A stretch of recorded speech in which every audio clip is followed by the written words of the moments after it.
നിഷേധിച്ചിട്ടുള്ള കറാമത്തുണ്ടാകാം. പക്ഷേ കറാമത്ത് ഇങ്ങനെ കച്ചവടം ചെയ്യാൻ പറ്റുമല്ലേ? ഇപ്പോ ഇവർ തന്നെ ഇപ്പോ കറാമത്തിനെ സംബന്ധിച്ചും ഔലിയാക്കളെ സംബന്ധിച്ചൊക്കെ വലിയ തർക്കത്തിലാണ്. പണ്ട് ഞങ്ങൾ പറഞ്ഞു ഔലിയ ഡ്യൂപ്ലിക്കേറ്റ് ആണ് പലതും. ഔലിയാക്കളെ കുറ്റം പറയുന്നു. ഏതെങ്കിലും ഒരു സ്ഥലത്ത് ഔലിയ വന്നു എന്ന് കേട്ടാ മുസ്ലിയാക്കന്മാരുടെ നേതൃത്വത്തിൽ കന്നാസ് കൊണ്ടുപോകും. എന്നാൽ കന്നാസ് ഔലിയപ്പോ നമ്മളെ ഇയാളെ എതിർക്കുക. ആരാ എതിർക്കുന്നത്? നമ്മുടെ റഹ്മത്തുള്ള കാസിമി എതിർക്കുന്നു. ചില സ്ഥലത്തിന് ആള് വരുമ്പോഴത്തിന് നിങ്ങൾ കന്നാസ് പിള്ള കൊണ്ട് പായണ്ട എന്നുണ്ട്. അപ്പൊ ആരാ എവിടുക്കാ പായേണ്ടത്? അത് ബലിക്കന്നെ തിരിയില്ല. അവസാനം പോലീസ് ഓടിക്കുമ്പോഴാണ് നമ്മൾ മനസ്സിലാക്കുന്നത് രോഗങ്ങൾ വരെ മാറ്റി എന്നാ പറഞ്ഞത്. അങ്ങനെ പറഞ്ഞത് ആരത് മാറ്റി?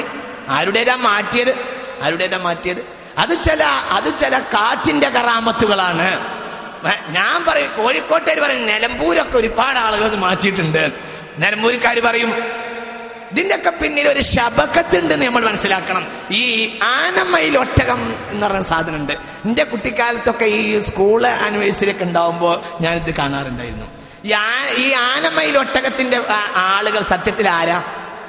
അതിന്റെ ആളുകൾ തന്നെയാ. നിങ്ങൾക്ക് അതും അറിയില്ല മനുഷ്യന്മാരെ. ഈ ആനമയിൽ ഒട്ടകം എന്ന് പറഞ്ഞ പരിപാടി ഉണ്ട്. എന്താ? ഒരാൾ ഇങ്ങനെ തിരിക്കുക, അങ്ങനല്ലേ? ഇങ്ങനെ തിരിക്കുക, എന്നിട്ട് വെക്കുക, എന്നിട്ട് അതിന് പൈസ വെച്ചാൽ കമ്പനിക്ക്, കാലി അടിച്ചാൽ കമ്പനിക്ക്, അങ്ങനെയൊക്കെ പറയൂലേ? ഒന്ന് പറഞ്ഞു തരും മനുഷ്യന്മാരെ. ഇത് എന്താണ്? നമ്മളൊരാളങ്ങനെ നോക്കി നിൽക്കും.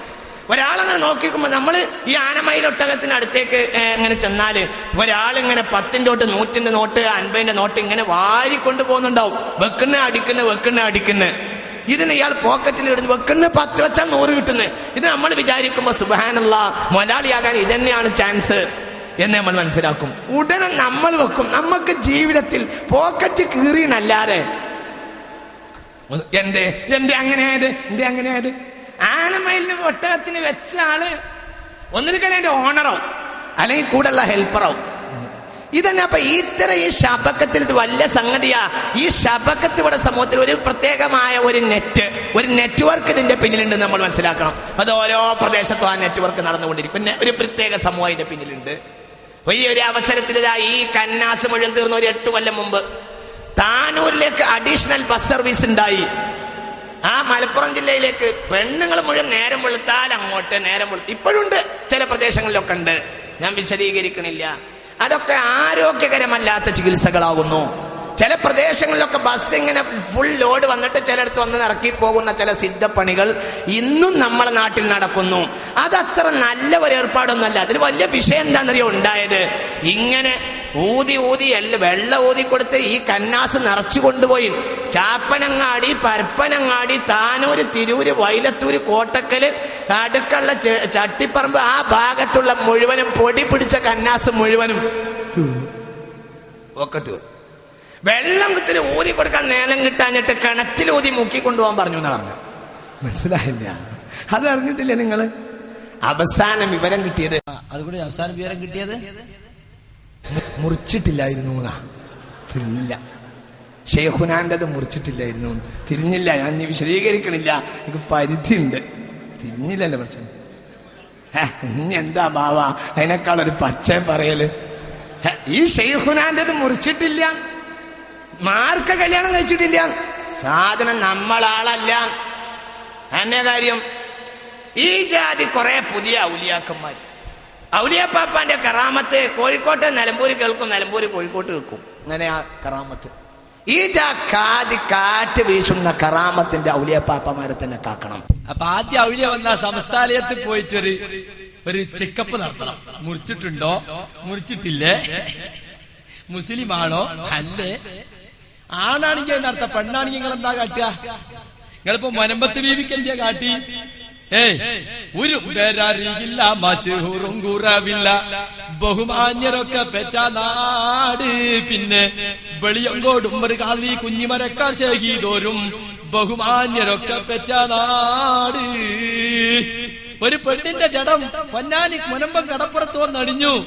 അപ്പൊ വെളിയങ്കോട് വലിയ കീർത്തിയേട്ട മനുഷ്യന്മാരൊക്കെ ജലിച്ച സ്ഥലമായതുകൊണ്ട് കിട്ടിപ്പോയി നിന്നയാൾക്ക് അങ്ങോട്ട് എടുത്തു.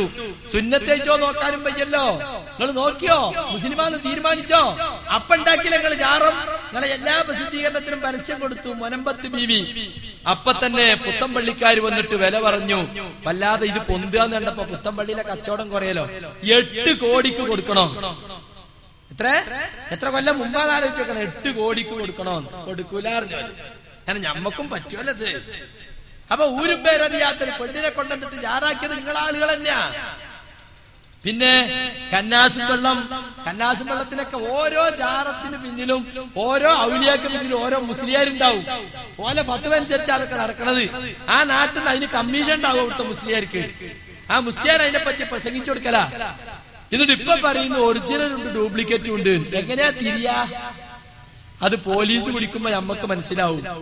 വല്ല ബ്രൗൺ ഷുഗർ കേസിലോ അല്ലെങ്കിൽ പിടികിട്ടാത്ത മറ്റെന്തെങ്കിലും കേസിൽ ചെന്നൈന്നോ ബോംബെന്നൊക്കെ മുങ്ങിയ ആളായിരിക്കും.